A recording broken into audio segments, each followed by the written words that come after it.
بدو بیا دستمال کاغذی، اگر نبری میبازی. دستمال سفره دارم، دستمال جیبی دارم، دستمال دماغه، عظما الان چلاقه. بدو بیا دستمال کاغذی. توی خیابون پرنده هم پر نمیزنه، برای کی اینمو داد بزنی؟ سرمون رفت با اون صدای زمختت. ناسلامتی آوردمت، حواست به شهرداری باشه.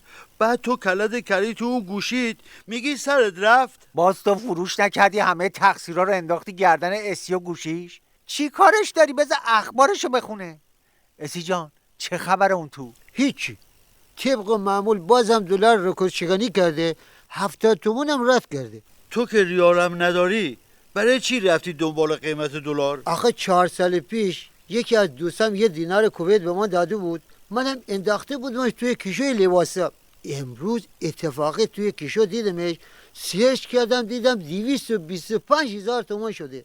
یعنی رشد یه دینار توی این 4 سالی که توی کیشوی ما خوابیده بود 15 برابر رشد تو با اون دستمال فروشی توی مملکت شده.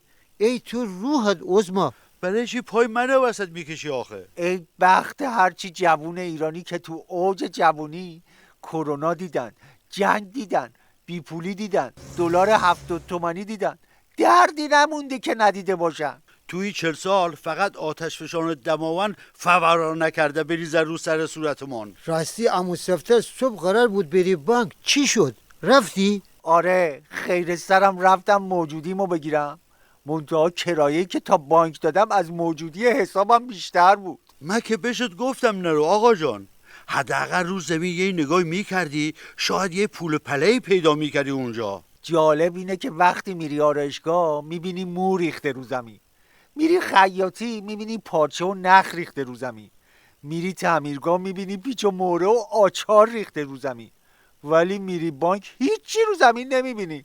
حتی خودکاراشون هم با نخ بستن، نمیذارن یه خودکار نو کنیم خسیسا. قدیما اسکناس هزاری پیدا میکردی بعد به یه کاری میخورد.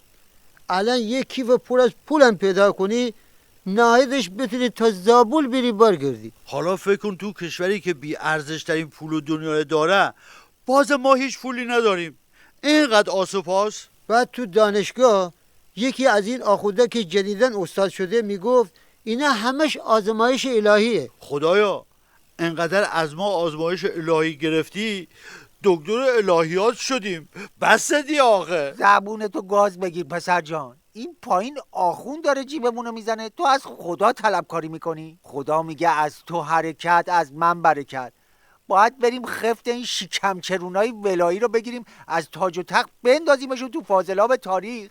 اون وقت هم دلار میاد پایین، هم جیبای من پرپول میشه، هم دستمالای تو فروش میره که دیگه این صدای نکره تو رو مجبور نشیم بشنویم. بازم پای من وسط کشیدین؟ گل گفتی عمو سفته. خودم میدونم.